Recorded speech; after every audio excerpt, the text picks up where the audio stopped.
welcome back to my channel. So we have got some details on Thor 5 and a Loki reunion.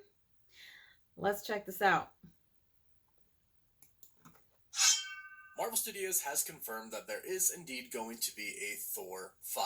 And it has been confirmed that Taika Waititi, who directed Thor Ragnarok and Thor Love and Thunder, will not be returning to helm Thor 5. So for those who didn't like the direction of Thor Love and Thunder, Taika Waititi is not coming back. Plus, Chris Hemsworth himself said that yes, he would love to return as Thor, however, it would have to be very different than Thor Love and Thunder. He doesn't want the tone to be anything like Thor Love and Thunder. So if we are talking the opposite tone of Thor Love and Thunder, which was basically very silly, we are expecting a mature, serious vibe for Thor 5. So serious that Thor might actually die. And if he does, this is actually the perfect opportunity for Marvel Studios to tell a story about Thor from the comics that I have been wanting them to tell for a very long time, because this story does involve the death of Thor. Now, of course, the MCU always differs from the comics, but everything that is set up right now with the multiverse saga and Loki being the Yggdrasil tree right now, holding everything together, Thor 5 has the potential to be an amazing movie, and it could reunite Loki and Thor, which I know we've all been waiting for. We can't wait to see Thor reunite with Loki, to see how far his brother has come since he first fought him in the first Avengers film. Albeit it is a different variant of him, but still, you know Thor would be super proud. And thanks to insider Alex P at the Cosmic Circus, it looks like we know a little bit about what Thor 5 could actually be about, thanks to a recent discovery that he has made. So let's dive into this new discovery connected to Loki in Thor 5 and how it means Thor might actually die in the film. Also, announcement, I started a separate channel where I'm going to be discussing other topics of pop culture outside of Marvel. There's going to be a lot of cool discussions about a lot of cool topics, so I'd love it if you checked it out and subscribe to the channel. And of course, if you love Marvel, subscribe to this channel so you can stay up to date on the MCU. We're also giving away a PS5 and Xbox Series X. We'll talk more about that at the end. So insider Alex Perez from thecosmiccircus.com just released an article talking about a discovery they made in Thor Love and Thunder and how it ties into the multiverse saga and the upcoming Thor 5. I'm not going to read the entire article verbatim, so I definitely encourage you to go check out this article on the site. I will link it in the pinned comment down below. But in his article, he states as one of the subheadlines, the sacred timeline appears in Thor Love and Thunder. In the post-credit scene for Thor Love and Thunder, we see Natalie Portman's Jane Foster, aka the Mighty Thor, appear in Valhalla. She is greeted by Heimdall. He thanks her for protecting his son throughout the movie, and he welcomes her to Valhalla, the Asgardian afterlife. Alex points out that this scene may seem pretty straightforward. However, after he further inspected, it holds what appears to be a massive clue that carries many implications moving forward, not only for Thor and the Thor franchise, but the MCU overall, and specifically the multiverse saga that we are in right now. Alex Perez states, just as the scene starts, if you pause and look beyond the horizon and towards the sky, you'll notice the unwoven threads of the multiverse in the background. The appearance of these timelines implies several things about Valhalla and serves as a stepping point for new theories down the line. And here's the big part. He states that their sources confirmed that part of the early ideas of the forthcoming Thor 5 film involve Valhalla as one of the upcoming locations, exploring another aspect of Norse mythology. And if you take a look at the pictures right here, you can certainly see in the background, it does indeed seem to be the sacred timeline, with timelines branching out. He then goes on to talk about how we could probably infer that Valhalla does exist outside of the known multiverse, much like other places in the MCU do as well, like the Quantum Realm, the Duat and the Field of Reeds, and the Ancestral Plane from Wakanda. So since the Cosmic Circus's sources confirm that Valhalla is going to be one of the major upcoming locations of Thor 5, and they are going to explore this other aspect of Norse mythology in the movie, one could assume that Thor might end up in Valhalla.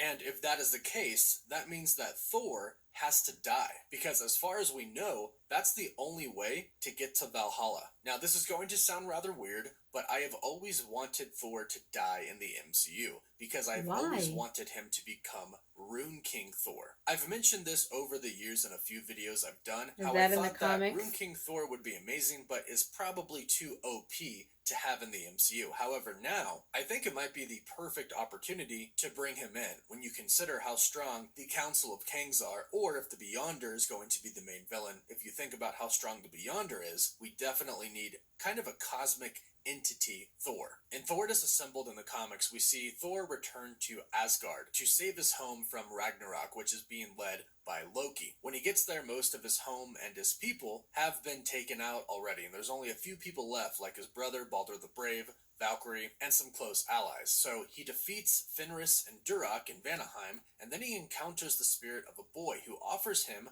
the chance to gain a tremendous power. However, this comes at a tremendous cost. The ghost reveals that he can give him Odin's powers, so Thor can become an even greater god. The young boy spirit further tells him that he can become the All-Father, leading Thor to pluck both of his eyes out and drop them in the Well of Mimir. Then, after drinking some of the water from the well, Thor is able to look and see into the past, and he learns of Ragnarok. However, he learns that in order to complete his quest and gain the Odin power, he will need to die and be reborn. And that is exactly what he does, and Thor ends up in Hell, tormented by Hela. But then he gets rescued by Odin's spirit. Then he learns about these entities called those who sit above in shadow, and they feed off of the endless cycle of Ragnarok. And that's where Thor realizes that he needs to stop the cycle of death and rebirth for good. And that's exactly what he does. He returns as Rune King Thor. He defeats basically everybody. However, the Yggdrasil tree fails and Ragnarok occurs and everything is destroyed. Then Thor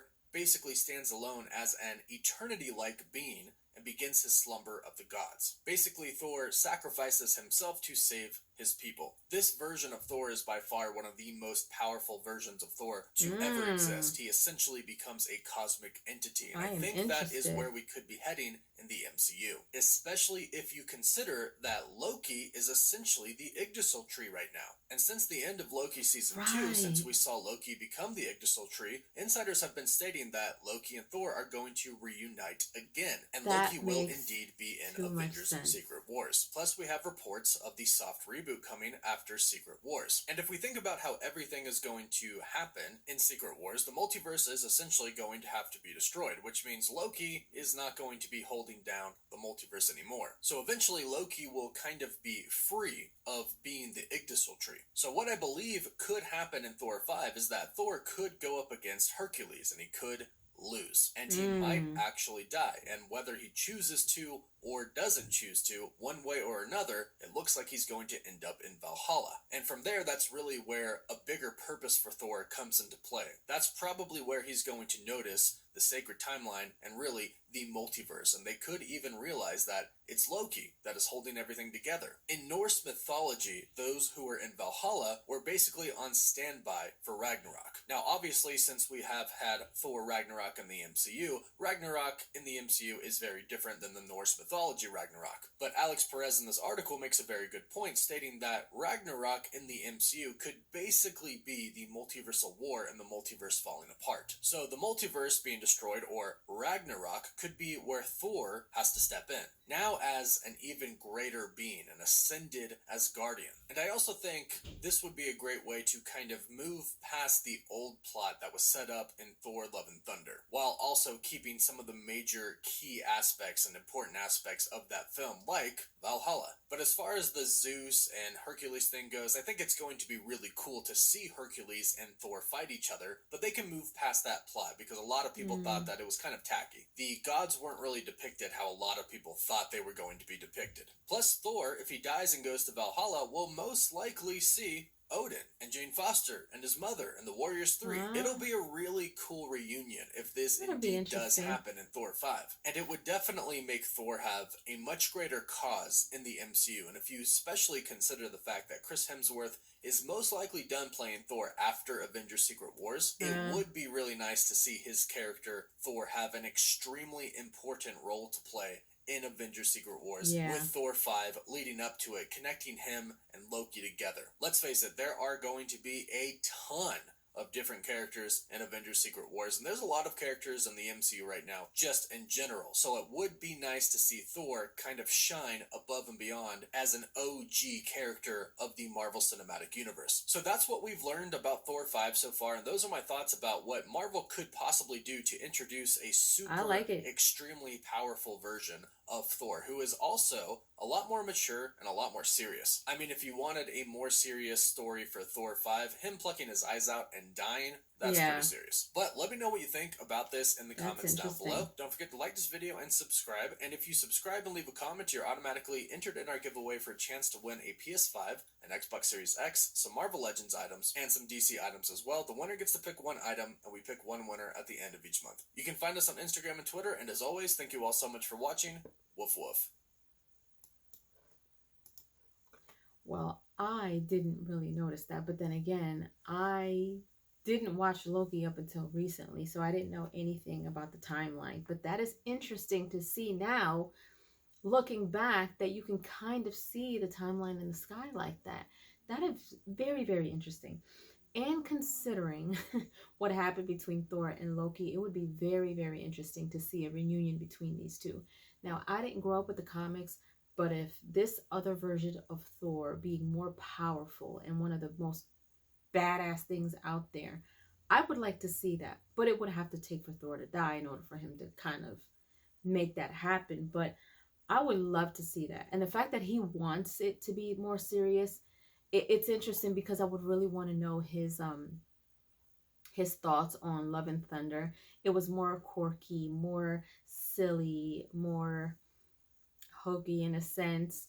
I would love for him to come back real badass, less hokey, much harder. I would love to see that. But leave your comments down below. Let me know your thoughts on this. What do you guys think? Would you guys like to see a reunion between Thor and Loki? Do you guys want to see this really badass Thor from the comics come in? There's a lot going on, y'all. There's a lot of potential. There's a lot of possibilities. It's crazy, and things are starting to make a lot more sense. And did you guys know about the timeline in the sky? Because I didn't realize that until now. Till he said something, I was just like, wow, okay. That makes sense, though. It's just all making sense to me. That's just me. Leave your comments down below. Let me know your thoughts. If you haven't done so, subscribe to my channel, hit like, share, and don't forget to hit the notification bell so you guys can get notified whenever I pop up on your feed. I'll see you guys later. Toodles!